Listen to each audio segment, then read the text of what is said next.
Chase Thomas podcast. My nephew needs me to record. See, I already hate it. I hate it.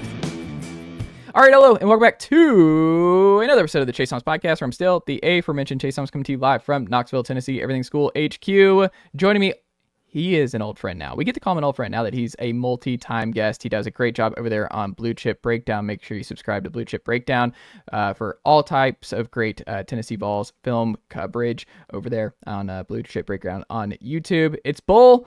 What's going on, man? What's going on, brother? Thank you for having me back on. Thank you for being here. Hey, and then listen, love that hat. You already know that's their old school red and black. I love the old school. Like, it's just such a great look. The red helmet with the gold streak, the black jersey up top, the white pants. Like, we just make it so complicated. The Falcons have a great, I mean, I would even take the Vic era jerseys with the black helmet, the black top, and the silver pants. Like, we had this great thing. It was all great, and we refused. Like, I would love to get it back because it was so good, so clean. Yeah, facts. And let's just hope. I don't know. Like, this wasn't on my rundown, but I was talking to some folks about this today because, like, I saw, was it Kuiper? Someone mocked in their final mock draft James Pierce to the Falcons at 15. And I was like, I don't want this in my life because I love James Pierce, but if he doesn't work here in Atlanta, it's going to bother me. And I don't want to look at James Pierce and be like, he wasn't a 3-down guy. He didn't break the sack streak where the Falcons haven't had a pass rusher get 7 or more sacks and an NFL record. It's like 5 or 6 years in a row. I'm like, I don't want to put that on him. I don't want him to be the next version of Vic Beasley. I want to have a positive. Like Cordero, we had him for a couple of years. Awesome. I got to enjoy Cordero Patterson in a Falcons uniform. I don't want to do this with James Pierce. I just can't. I can't do it.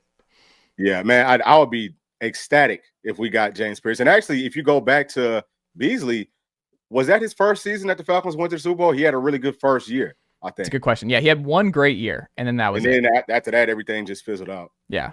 I mean, I would be okay with Pierce if you, like, traded back and you got him in the late first or early second, and you got somebody else. So it's like, hey, like, he's not being expected. Good draft value. I don't know. But just 15, man. Like, there's going to be expectations there. There's going to be some expectations. And I also need to see Terry Fontenot draft a defensive player in the first round.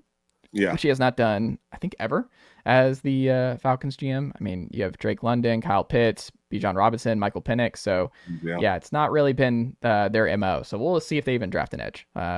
We'll see. It's going to be fun regardless. Yeah, listen, it's not going to be fun if we don't. I mean, we need to go draft the edge. I don't think that he has a choice. We'll run his butt on up out of town if he don't do that. Oh, my gosh. Just no tight end. Can you imagine, like, Lovestad or something, man, to get a Kyle Pitts replacement? Goodness gracious. No way. Can't do it. But we are going to talk some Tennessee football here, man. And the first thing I want to, because now it's official, and you've done some great work looking at the tape here of new Tennessee. I'm not going to say starting quarterback because I still think I have my reasons as to why I'm still suspect as to whether or not he's going to be Tennessee's week 1 starter against the Orangemen in Atlanta at Mercedes-Benz. But Joey Aguilar coming in, you know what's going to drive me nuts too, Bull, and I don't know if you're like one of this is like a pet peeve for you, but they're going to say UCLA transfer so many times in the broadcast, and I'm like, can we not call him a UCLA transfer? He didn't play. Like, he's an App State transfer. Like, he was there for a little bit of time, but he played 0 games. It's like Tyler Barron. Are you saying Tyler Barron is like an Ole Miss, Louisville, blah, blah, blah, Miami transfer? Like, it's just... No, it's just where he played last is where he came from. So it's like, can we all agree as a society that Joey Aguilar is a App State transfer? But I've gone back and forth on this. I was on Locked On Vols there at Kane earlier this week, and I don't love the fit for Aguilar. I worry about the interceptions and leading the nation in the turnovers last year. I worry about the timeline, like that, where he might not be here till June because UCLA is in the quarter system or something. Like, that's a little concerning. I like the deep ball stuff. Like, that is something that Tennessee has been missing greatly the last 2 years in their passing game. But I think learning 3 schemes in 6 months is asking a lot. Like, that's just, he wasted an entire spring with, like, Tino Sinceri's offense, and what Indiana ran last year is nothing like what Heupel's running. It'd be one thing if he was coming from a similar scheme and he had to make a quick change.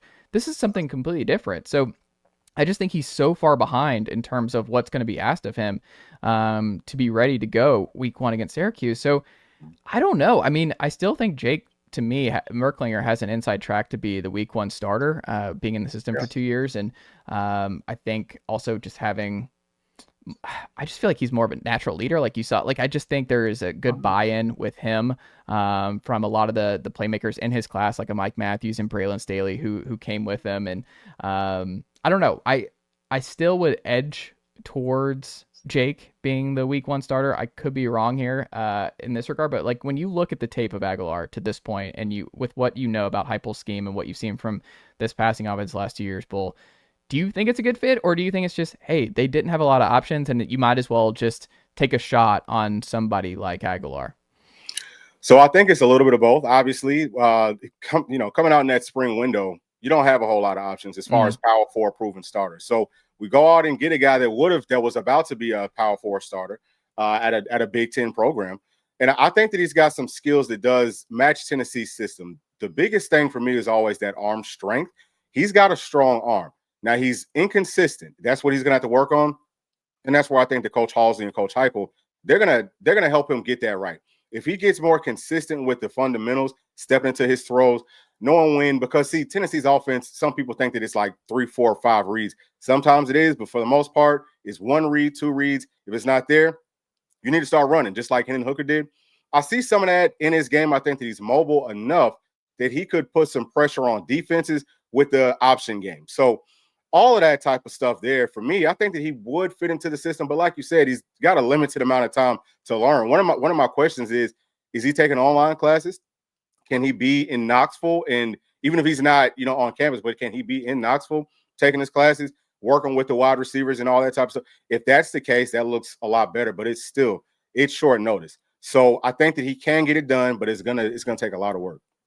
Yeah, I don't know, because I don't think their semester's over at UCLA. So to me, like, I don't know. I know Tennessee has their Maymester in obviously May, so that's coming up here in a couple weeks. But yeah, I don't know. I can't speak to what that crossover is going to look like, getting from UCLA to Tennessee and getting enrolled and all that kind of stuff. Maybe it's like, hey, Mike and Braylon, we got to get you to California to start getting some reps with Joey here this summer, or get a head start on it. But I don't know. I mean, when you think about, because the thing I look more at is, and I mentioned at the top, but you would know better than I, Bull. So I wanted to get your perspective on this, because I think it matters that he played a very different style at App State last year, and that he just spent an entire spring learning an entirely different scheme with Tino Sinceri and what he was doing in Indiana this spring with UCLA, to then being thrown in a quarterback room and just like that, all the information that he had to store in those quarterback room meetings for months is just gone. And then you have to restart that whole process. I don't see from the outside looking in how that is not going to be a hindrance towards him being effective early on. Tennessee's got Syracuse in the Dome, which is going to be hard. And then you got Georgia coming in town week 3 at home. Like, I don't know if he's going to have that time to just get acclimated before things might just be a little rough. And you're like, look, we can't let you learn on the fly like this. And the timeline, I just don't think is great. And I feel like that's an under talked about point. Yeah, no, I mean, that is a excellent point, because it's definitely true. You're having to learn all these different things. I think that the biggest thing for him is going to be about Tennessee's tempo and about those option routes, because really our offensive system isn't complicated. It's just about the speed that Tennessee runs, and it's about being on the same page with those wide receivers versus these different coverages and things like that. So that's something that he's not going to be able to really do until he gets up on campus with everybody, or at least gets to Knoxville, and they can go to like a little practice field and start working on that, which is what they're going to have to do. So he's going to have to put in a lot of work, hoping that he doesn't get burnt out. But this is what he signed up for. This is what Tennessee signed up for. So that's more of what my concern is. But I do think that it is a good point that having to learn several systems in such a short period of time, and then the system at App State really isn't. It's not too similar to what Tennessee does. There's some things that are similar, but for the most part, it's 2 totally different systems. So we'll see. I mean, I'm sure that the coaches looked at him, or talked to him and asked him, or gauged what the mental aspect is. Do we feel like he's a guy quickly? That has to be something that you looked at before you pull the trigger on him, even in the situation that Tennessee was in. So hopefully, man, Heupel's got a plan, and like you said, it could just end up being Merk or maybe George starting it off, and maybe towards the middle of the season, towards the end of the season, maybe then you can throw in Joey. I don't know, but it's definitely a tough situation all the way around. What do you think when you watch Merck's high school tape at in Savannah and you look at George's high school tape over there in Nashville? I mean, who do you think is more ready-made to be like hey, we don't have a lot of time in the system, but like you throw them out there in Heupel scheme, they're more likely to have some early success and just keep things humming. Is it George or is it Jake? So I think that George has I think he has a higher ceiling. You know, I think that George, he has a stronger arm. He has better arm talent. He looked more mobile too. I think he's got a little bit more baller to him, but Jake is a baller too. So Jake being older, I think he's more physically ready. It's going to be, for me, the biggest thing about Tennessee is what is the rest of our, what does the rest of the roster look like? Like, what's the starting lineup look like? Because these guys are going to need help. You know what I'm saying? Like, these quarterbacks will need help from the offensive line, from the running backs, and from those young wide receivers, tight ends, all those guys. So if we could get, let's just say, if everything looks good with the offense and the defense outside of quarterback, would rather roll with like a Jake Merklinger, who's not going to, probably put you in any bad situations and be more of like a game manager just to start it off. But if it's a situation where we need some baller, then I would roll with George if he's gained that weight. But he's about 20 or 30 pounds away from being able to play SEC football without getting broke. You know what I mean? So, I mean, that's why it just feels like it's maybe Jake. But Jake, to me, do you see any Dobbsiness to his game? Because it's just like, I don't think he's ever going to be like the practice leader where you come away and you're like, man, Jake was just out dueling everybody in the quarterback room this week. But I think he just strikes me as the person, like, you throw him in a game and you're like, I didn't see this coming in practice, but there's just something natural about him leading and making this all work and making I don't know. To me, it just feels like he's more of the gamer type. Is that fair? Okay, yeah. So you're saying that he's going to be better in games versus practice? Yeah, I feel like he's like in the Dobbs type, where it's like Dobbs just it was never like, oh, it was clear that Josh Dobbs is going to be a multi-year great Tennessee quarterback in practice, and then you put him in games, and you're like, oh, he just makes it work. He finds ways to extend plays. Remember, Joe Milton outperformed Hendon Hooker in fall camp, and it looked like it was going to be Joe Milton's team. And then you throw Hendon Hooker in there, and you're like, oh, this is different. And we're going to Hendon now, and Hendon's your best quarterback of any Tennessee quarterback in the 21st century. So it's like the rest is history. I just feel like you throw him in there, and I think Jake, to me, like you said, I don't think he has the ceiling that George has or Faison coming in next year. But his floor might be a lot higher, and he might be safer, especially in a year where you might need a high floor guy, where I don't know. I think there is just some high floor variance with him that I would trust and would not be surprised if he works in that way. Yeah, no, I would definitely say that Jake does have the highest floor of all three of those quarterbacks. But as far as the practice compared to game stuff, I don't know, just because I haven't, obviously, we watched like the spring practice clips and all that. Everything that we heard leading up to the orange and white game is that, man, Jake looks really good in practice. We heard that G-Mac, he struggles some days he looks good. But when it comes down to the orange and white game, to me, George looked better. Now, I know that they weren't going up against the same units, but just from the way that they're operating, I thought that George kind of balled out more than what Jake did. So I don't know. I mean, that's something that it would be hard for me to say. But as far as the floor, I definitely think that Jake gives you that highest floor. When you look at film study here, Bull, like, this is something that I'm very, very curious about is next year, because this is Joshua Joseph's show now. This is year 4. There's no Pierce anymore. Like, this is your chance to vault yourself into first, second round guy off the edge. And he's got a lot of talent. They used him all over the place. Like, he was standing up. He was in like some linebacker spots last year. Like, Gardner and company had a lot of fun moving Joshua Josephs all around the line of scrimmage. Yeah. I'm curious, though, for you, do you see him being a 7-sack plus guy this season? Is that something that he can reach, or do you just feel like he's a rotation guy and he just doesn't have that same ceiling that Pierce or maybe even Jordan Ross has? I think that Jordan Ross has a higher ceiling than Joshua Josephs does. I don't know if he's going to get to that ceiling this year, but I think that Joshua Josephs, he's got some good talent. If you think to whenever he came in with James Pierce, Joshua Josephs was the guy that everyone looked at and said, hey, he's going to be the sack leader. But, it turned out differently. So if he turns that page this season, then I think that he could get to about 7 sacks. Would I put money on that? I don't know. I don't know that I would do it just yet. I think that for him, his game is more about stopping the run. He can get the pressure. Can he find ways to close more? And I think that all of our guys need to try to close better than we did last season. If you look at James Pierce, he had the highest pressure rate, but he only had like 7 sacks, 8 sacks. So if he closed better, same thing with Joshua Josephs. these guys will rack up those sacks. But we're going to find ways to manufacture pressure to get them isolated, to get them close to the quarterback. So I don't know. I think that he could be one of those 7-sack guys this season. But I do think that the best pass rusher this year is probably going to be Tyree West or maybe Jordan Ross.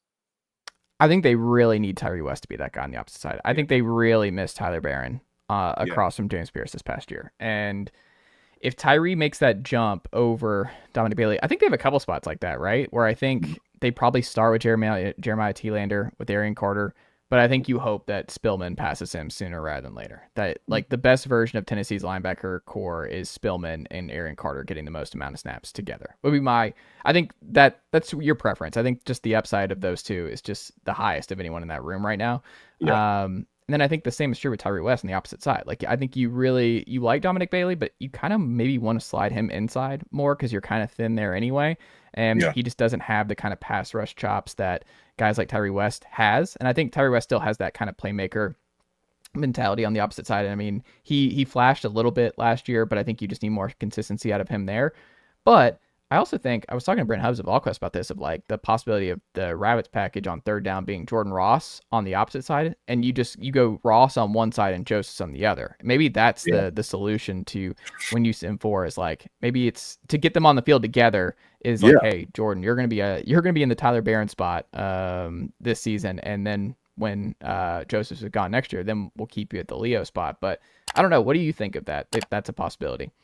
I love Tennessee's Rabbits package because if you do it like that, you got Josephs on one side, Ross on the other. Then who you're bumping inside? Maybe Tyree West. He did a great job of it last year. And then we've got really good pass rushing tackles. I love Bryson Easton's game. I love Jackson Moy's game. Who are we going to add from that portal? We talked about David Hobbs. David Hobbs he's another one. So we've got some really good options. That Rabbits package is going to be crazy. One of my questions would be, can we find a way to maybe run it not just on third downs, which we did some last year, but would we want to run that a little bit more? You know what I'm saying? I would love to do it just because it's almost impossible to stop those guys. So yeah, I love that look. Yeah, I think I'm pretty still optimistic because I think a lot of people are worried about losing Omar Norman-Lott, who I think is going to be an underrated loss for Tennessee and was probably your most consistent pass rusher last year in the interior. And he was really, really good. And I won't be surprised if he's really good in the NFL for a long time. But I think there is a path. They just need some guys to make the leap. And I think that's possible because you've recruited really well. You've developed really well at that spot. And I'm never going to doubt Rodney Garner and Coach Chop on the defensive line. So I think they'll be okay there. However, when you look at receiver, something I was thinking about this week too, when I wanted to pick your brain on was like, we have to put Braylon Staley in at slot and we have to put Mike Matthews in the outside just because of numbers and everything else. Yep. But based on what you saw of Matthews coming out and what you saw last year of Mike, is there a part of you that wonders if he actually is a slot guy and that is maybe where you can maximize him the most, or does it not really matter for a player like Mike? Because I'm not sure about that because I think he could thrive in both spots. Yeah, I think that right now what Tennessee's doing is we've got a lot of wide receivers that are around 6 feet tall to 6'2". I think that they're doing that on purpose. I think that part of the reason that I've talked about Tennessee's offense, especially, the passing game, it was way too vertical last season, is we had too many really tall, long guys that were straight line guys, but they didn't really have that wiggle to run the intermediate routes and those short routes. But now Tennessee has so many people who can do it. Mike Matthews, I would say, is probably going to be the best, but he's a for sure inside, outside guy. I don't know that it too much matters, right? Outside of how does the quarterback operate? Who does the quarterback like to throw to? How is the defense trying to play Tennessee? Some of those things, but really, man, Mike is a stud. I think he's going to have a huge year. People are kind of sleeping on him. But, he was a 5-star for a reason, played at Parkview. And we already know Parkview has a long lineage of some excellent football players. So, I think that he's going to do fine. I really like Braylon Staley, too. We talked about that last time. I love both of those guys, and I think that they're going to help Tennessee in a major way. Doesn't really matter. Inside, outside. I think that Braylon Staley, same thing. I think he could play outside, too. Final thing. What is the final boss here for Boot Carter? Because I think there's when you just look at him at star, what is something that he needs to add to his game to be like kind of that just first team All-American star defensive back here in year 2 or year 3? What have you seen that he needs to get to there? So from last season, well, number one thing for him this year is going to be he's going to have to be in outstanding shape because he's going to be playing all the time. So he's going to have to make sure that he's, world-class shape. But outside of that, I think that the route recognitions, the play recognitions is something that he grew with from the start of the season to the end.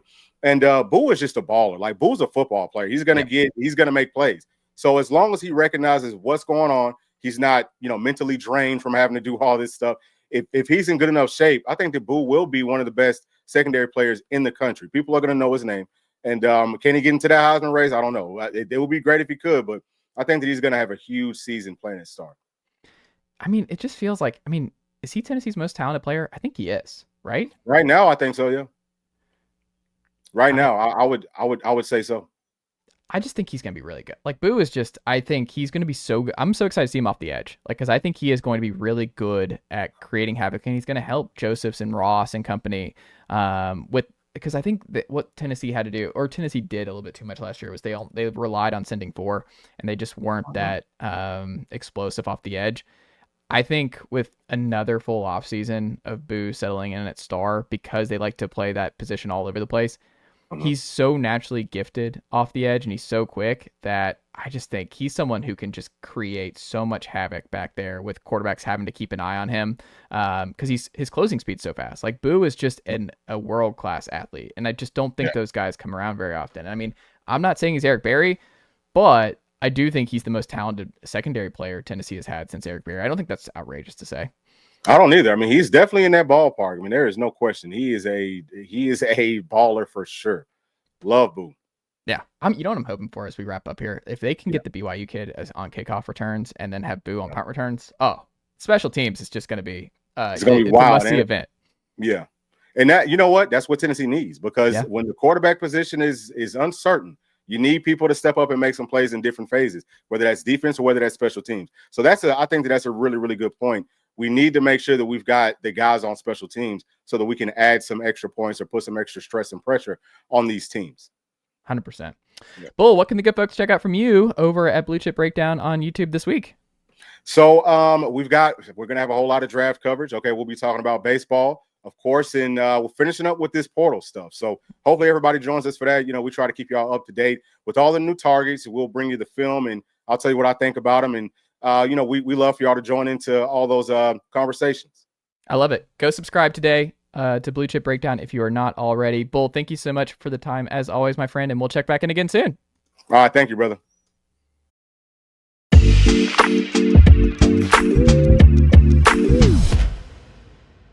All right, we're back here on the Chase Thomas Podcast, where I'm now joined by a first-timer of the Knoxville News Sentinel.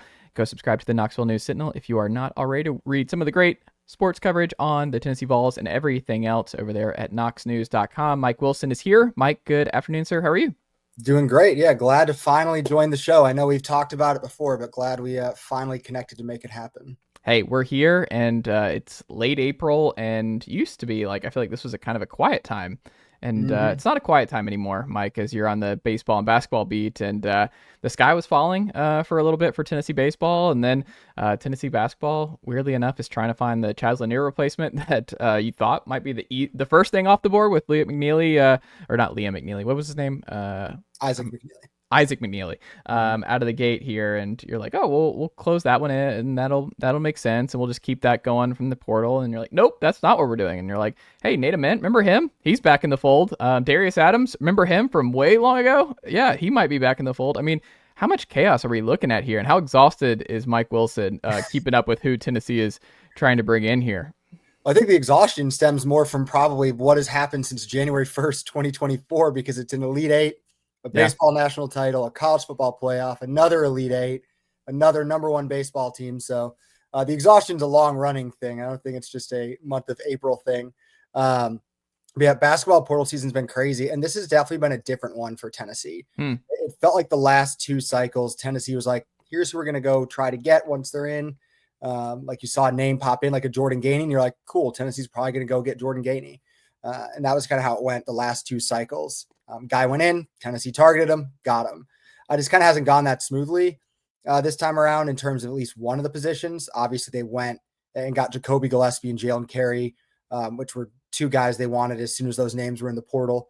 The shooting guard spot just hasn't really clicked the way that it did the last couple of years, as you mentioned with Dalton and Chaz. So that's still that spot. I mean, Tennessee's got to feel great about its post depth. Really good about Jacoby Gillespie at point and Troy Henderson as a backup. You're obviously excited to see Nate Ament at the 3. But yeah, what are you doing at the shooting guard spot? That's still that thing they're trying to figure out, it seems.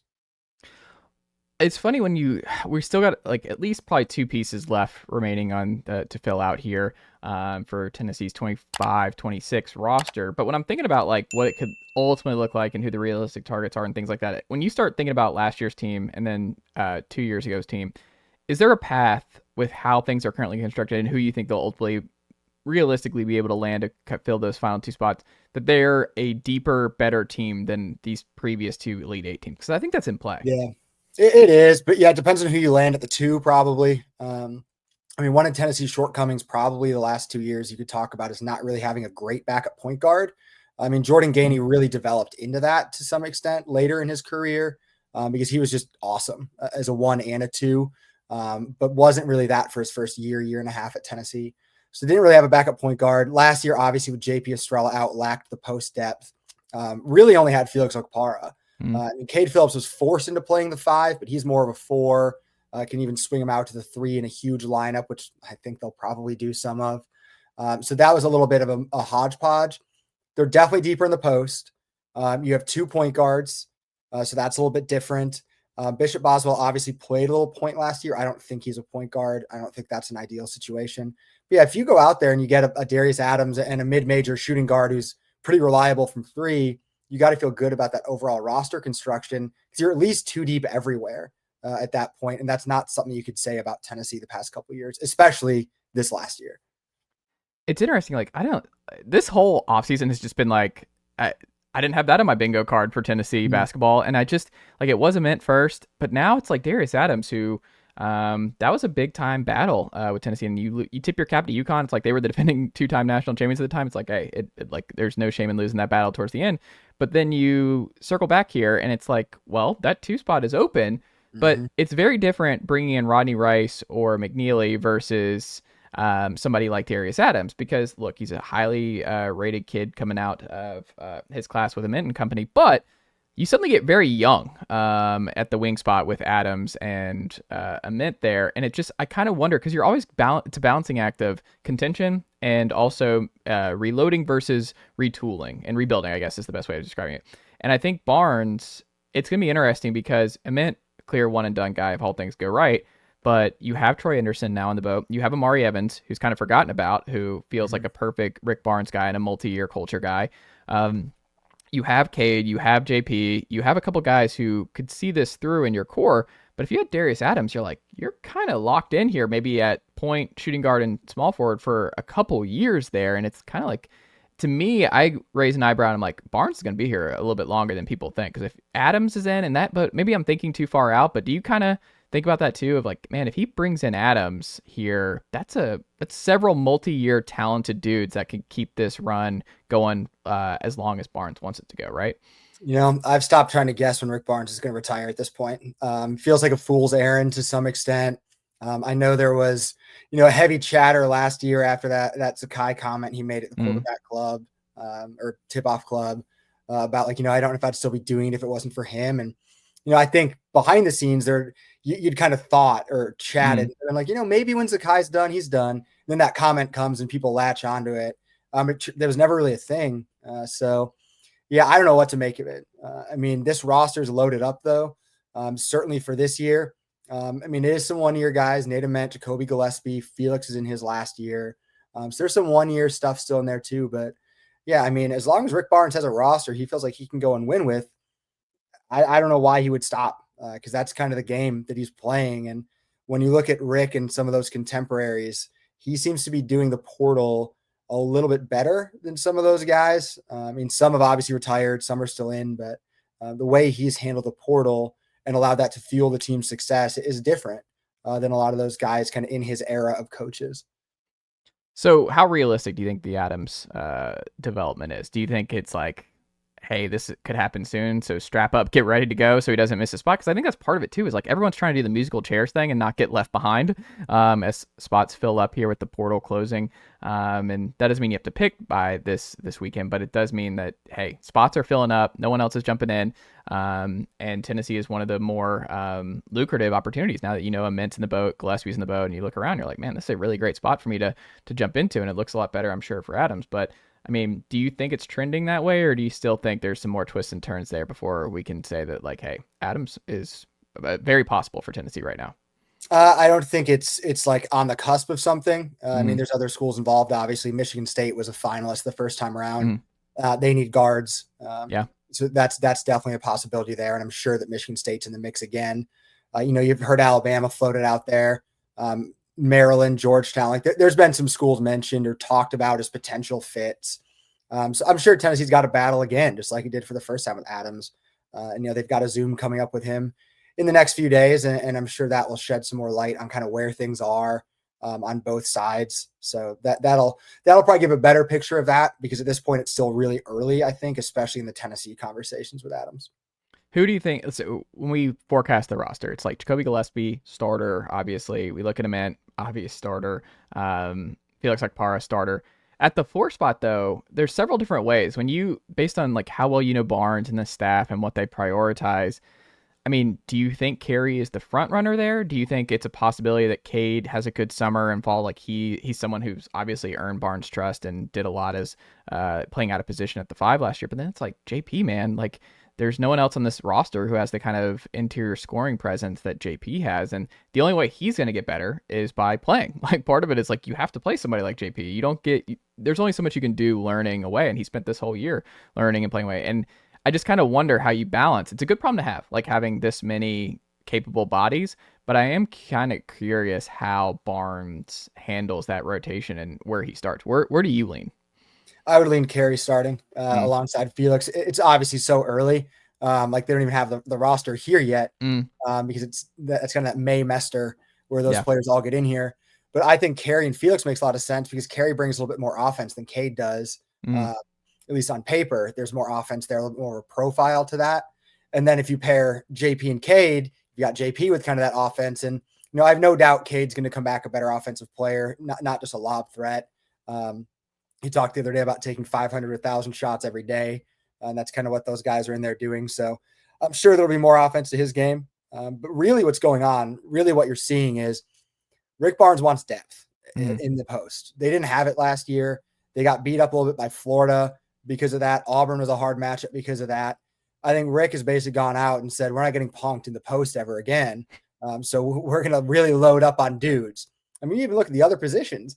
Nate Ament, 6'9" on the wing.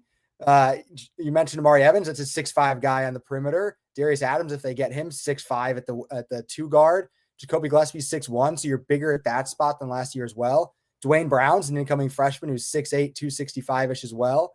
So you're looking at a roster that's got a lot more size, a lot more heft to it than what you saw from Tennessee last season. He just seems like he's always going to be more comfortable building inside out. And last year, it was just so guard heavy. Like it got him to Elite 8, but I just don't think that's Rick's comfortability. Like every coach has a comfortability, and that's not his thing. He doesn't want that. Yeah, you want to see a good 4 and a good 5. I think Rick's at his best when he's got a really good 4. And that's why I think last year the guy who was always going to dictate last year's end game and ceiling was Igor. Because when Rick's got a 4 that he can really kill it with, that's when he's at his best. Like that's why Josiah was so pivotal. Like I know Josiah wasn't loved at points in his career, but what he gave at the 4 spot and the trust factor that he had there allowed everything else to flow around it. Like the shooting ability, the offensive profile, but also just the defensive flexibility and rebounding. Like that position, I think, makes Rick Barnes better than any other spot on the floor. And that's why Nate Ament's interesting, because he can do a little bit of that spot as well if Tennessee wants to. So yeah, that's that spot where last year I think the season was dictated, and that's why you're seeing him go and get better at those positions.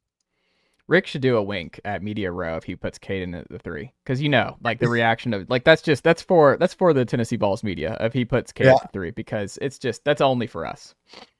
That is a large lineup. Yes. Yeah, I mean that's what you're seeing is a versatile lineup, a versatile roster.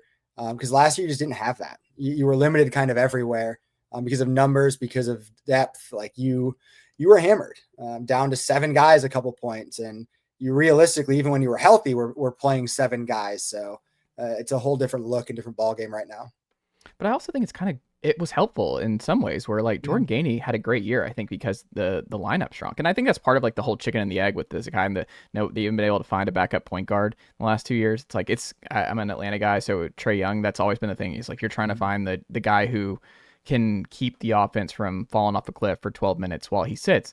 It's like, well, when everything is dictated around one particular guy and he plays a bunch of minutes and will play the entire second half most of the time, you're not really going to develop a backup point guard that you trust. Like there's no path to that, I don't think. So I understand like the fall off, and you would feel more comfortable with a backup point guard that you can trust behind Zakai, but it's also like you're playing Zakai outrageous minutes all the time. No one's going to develop any real consistency. That's why like the combo guard ended up working the best, I think, with Jordan, was just somebody who can do multiple things, and he's not a pure point guard backup. And I don't know. I think this year will be very interesting because, like you said, it doesn't seem like Bishop's that guy, but you might try him out. Like I think there's no way around experimenting next year because so many new faces, especially in the backcourt, that whatever we think might look the best early on, it's like, okay, well, you didn't think that Zakai was going to have the kind of freshman season that he had. Like, what if Troy Henderson is more ready to go than we think? And what if Bishop is shooting threes this year? And that's like kind of the one where you're like, oh, okay, well, that unlocks something that we didn't really think. So I think the best part about it is they just have so many different options, and this team, there's no way around it. Like they're going to look jarringly different than what we've seen over the last few years, which is exciting. Yeah, and that's something that was notable. Like the media seating in Indianapolis, like the floor was raised, so you were kind of like the media table was like at the same level as the court, so you're kind of below it looking up. And during the national anthem, you looked at Houston's roster and Tennessee's, and you were kind of like, huh, okay. Yeah. Just the profile, the physicality, the size you saw just looked different. Like Notre Dame before Alabama in the national title game where they were standing over there. And I think Macintyre told that story of in the tunnel. And you just see him go through and you're like, uh-oh, this might not go well for us. Yeah. And I thought Houston was going to win that game anyway. But you stood there and kind of looked and you're like, that's different. And Tennessee, is building a roster where it's trying to look like that. Again, like I think in an ideal world, Rick Barnes is building a Florida type roster, and obviously Florida won the national championship. So that's very easy to say, oh, you want to build a roster that wins a national title. But you look at Florida's versatility with its bigs, its ability to throw senior guards at you. I mean, Aberdeen coming off the bench was ridiculous. Like that roster was so well built. And I really think that's a roster construction that obviously a lot of people want, but it seems like Tennessee's chasing that with adding a guy like Jaylen Carey, just as the bulk and physicality. So definitely a different overall look. Is Tennessee baseball okay now, Mike? With the black uniforms, is that all we needed? Was black jerseys back and then Gavin Keelan back at second base? Is that all we need? Yeah, everything's fine. Dark mode reset.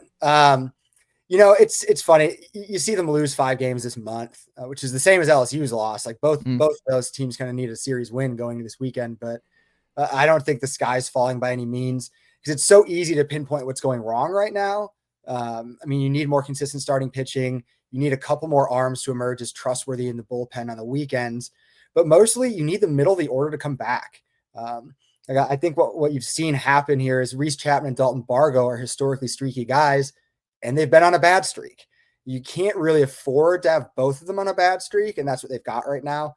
And now Bargo was good in the midweek the other day, so maybe that unlocks him on the hot streak again. But I think people are forgetting this. Last year's team had some dead spots in the lineup too. That 8-9 spot with the DH revolving door and Cal Stark, they were often outs. They weren't always, but there were points last season where those 2 spots were outs. Problem right now is it feels like Tennessee has more of those spots, so you kind of need more consistency. But I think what you touched on is good. Gavin Keelan coming back at second unlocks the lineup. You take him out of the DH spot, which means you can throw someone in there that you feel like is going to get you a hit instead of having. Ariel and Manny are very good defensively, have had moments offensively, but you can throw a bat in there that you feel really good about, opposed to having both those guys in the lineup. Yeah, I think the Ariel stuff has to go. Like, I think it's just like he's a late game defensive adjustment. It's just 3 sacrifice bunts in one game. Like, it's just. Hey, Ethan Payne had 2 against Clemson, and they won that game because of it. Yeah, I can't, Mike. I just can't. Like, I wanted it to happen for Ariel because he's so much fun defensively, but I just think.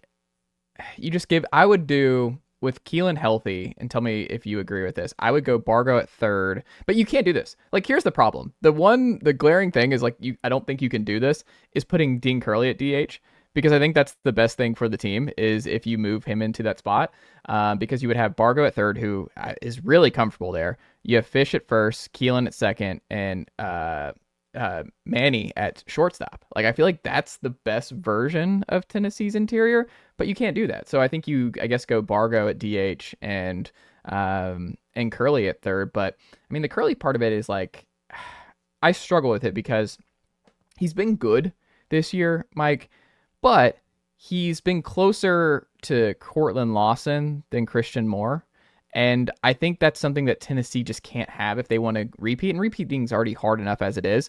But when you're batting leadoff, when you kind of came into the year expected to be the best bat on the team and be kind of that superstar and make that kind of jump, it hasn't really happened. And he hasn't fallen off a cliff. It hasn't been bad, but it's just, I don't know if you're seeing the same or if this is fair or not. But to me, I just think he needed to be more. It's kind of the Reese Chapman thing, where with losing Dreiling and Tiers, Reese needed to be someone who was really consistent all the time. Like, you could live with Dalton Bargo being streaky as a utility guy, but I think Reese needed to be someone who every weekend you knew what you were getting, and he was just kind of raking like a Dreiling or a Tiers throughout the course of an entire season. But I mean, Hunter's been awesome, and he gets better every year. Hunter is just great at the plate, great in the field.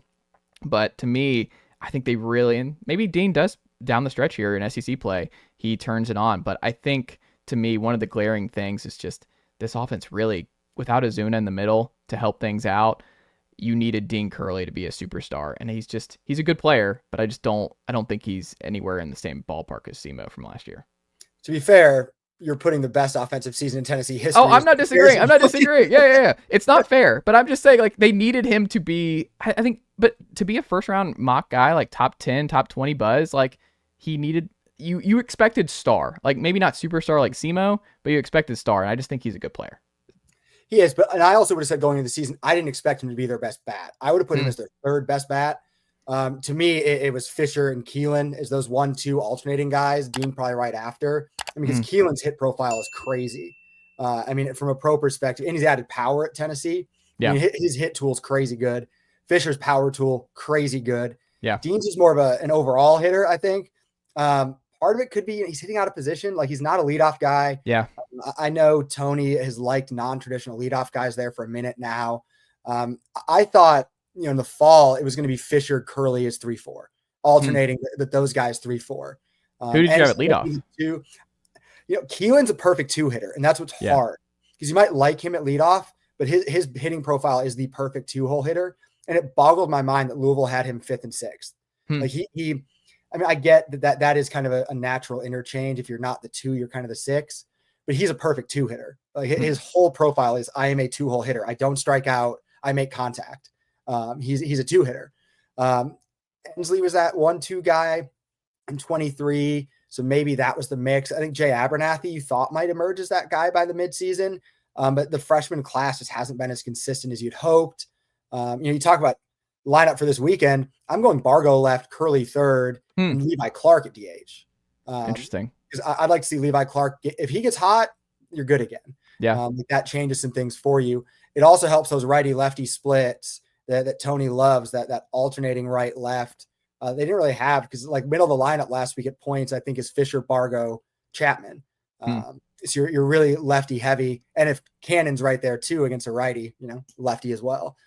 So I think Levi Clark's going to get some opportunities. Tony floated Blake Grimmer as a potential guy there, because he seems like that next guy when no one else is performing, that he might be that guy. But yeah, defensively, you also need Manny or Ariel to be consistent at shortstop, because neither one of them has been that. Manny had a couple. That's why I just feel like you go with one, right? Like, you only get Manny for 2 years, and I just feel like Manny's the guy there next year anyway. Just I would ride choose it. Manny for the bat too. Yeah. I mean, Manny, the bottom 5 spots in the lineup were not good against Kentucky, but Manny had 3 of the 8 hits that those spots had, with 2 of them on Sunday. So you're going to get more from the bat, but he also dropped that throw to second from Cannon that would have been an out. He booted a grounder early on Saturday that was a problem. You can't make those mistakes. But Ariel's done that too. Ariel hasn't been perfect. The problem with Ariel for me was he was not good at Ole Miss defensively. Yeah. And I know the 4-6-3 double play there against Kentucky. Some people said it was on Dean for the throw. But Ariel's job at second there is to get the first out. Mhm. Get the out before you throw the ball. And the guy was safe because he didn't touch second. And if you're in there as a defensive replacement, you got to make those plays. Yeah. So there's a lot of potential combinations. I don't know what the right one is. I imagine you see some different moves there from Tony. But the root of it is getting Gavin Keelan back in the field means you've got options again. And that's important as you're trying to get this offense jump started. You need his power too. Like I think he has one home run since he's been back, or since he like missed a little bit of time to come back. Because I think he's at 11 right now, and he was at 10 when he went down with the hamstring. So they really need his power too, which, like you said, is a big part. Final thing, I'll get you out of your mic. What have you been most right about Tennessee baseball this year coming into the year before, like your preseason part, and what have you been most wrong about based on what you thought coming into the year about Tennessee baseball? You know, I did think Reese Chapman was going to have a good year, and I still think he's having a good year. He just needs to be more consistent than he's been the past couple of weeks. That's one where, the Tennessee 1 year guys, right? Like Dreiling was it, Tears was it, Lawson was it, Lipscomb was it. Like they've had so many of those guys who just came in and had a year and got drafted, 5th, 6th round. I think that Reese is going to get drafted probably 5th to 8th round with his profile, I would say, because his defense has improved too. Yeah. That's one. There's one I got right and wrong at the same time, weirdly enough, which is Marcus Phillips. I never expected Marcus Phillips to stick in the weekend rotation. He has stuck in the weekend rotation. I was going to say, are we still expecting that through in that's May? why I say I'm right and I'm wrong. He's stuck longer than I thought, but I still don't know that he sticks. Yeah. I'm not ready to pull the eject seat on that yet because I think his numbers are actually still good. He pitched around a lot of traffic against Kentucky, which was really impressive. I mean, giving up two unearned runs in 4 or 5 innings with like 5 walks and 6 hits is really hard to do, and like 9 steals. That's really hard to only give up 2 unearned runs. So not ready to pull that one yet. Thing I probably got the most wrong was Jay Abernathy. I think the fall, it just seemed like he was a guaranteed starter and left, and he was destined to be the leadoff hitter at some point. And just there hasn't been that consistency out of him. Like that's why I've seen to be that 9 guy a lot, which second leadoff hitter, whatever you want to call it. But yeah, I kind of missed there. If you want me to keep going, Doyle, everyone felt like Doyle was going to be good. Yeah. This was what everyone who watched. Oh, I thought you were about to say you were the other way. You were like, I just didn't see it with Liam Doyle. I didn't see it. No, I was like, oh man, okay. No, and that one, if I had to put all my money on something, it was going to be that Liam Doyle is a Friday night superstar. Yeah. He's looked like that in the fall. I mean, death taxes in Tennessee getting the transfer Friday night spot, right? I mean, it's Andrew Lindsay, it's him, it's Combsy, and Causey. And even Dallas, you go back to Dallas as a JUCO guy. Yeah. There was a Friday night guy. That should be a rule. Tony only has transfers on Friday night. That's the rule. Friday night has to be the new UNC Asheville guy. He's next year's Friday night guy. That's a good recruiting pitch. Go out there in the portal and say, I always get a Friday night guy out of the portal. Do you want to be the next one? Yeah, 100%. Why not? Like, it's great. Who's to say, whom's among us, Mike Wilson, is to say that will not continue to work for many more years. It's great. If it's not broken, don't fix it. Yeah, so got some right, got some wrong, but, it's always a mixed bag of things like that because you only know so much going into the season. Yeah, I love it. Mike Wilson, what can the good folks check out from you and the team over at Knoxville News Sentinel this week? Gosh, anything and everything, right? And football's going, baseball's going, basketball's in the portal, so between me, Adam Sparks, Cora Hall, who's our Lady Vols writer, like it's all happening all the time. I know Lady Vols got a commit yesterday, 2 out of the portal, so it's nonstop because Tennessee's good at everything somehow at the same time. Hold on, still TBD on football this fall. They're great. Yeah. The most recent results suggest that football is good. Yes, but we'll see. Like, let's can the portal just close? Can we just get out of here with can we have one starting safety left here after the portal? They'll throw Ryan Shumpert at safety this year. He's ready to knock some heads.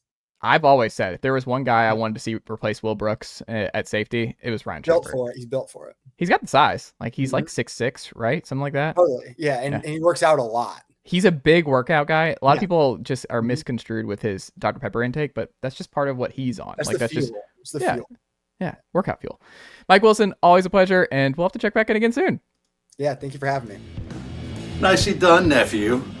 The Chase Thomas Podcast. Hell yeah.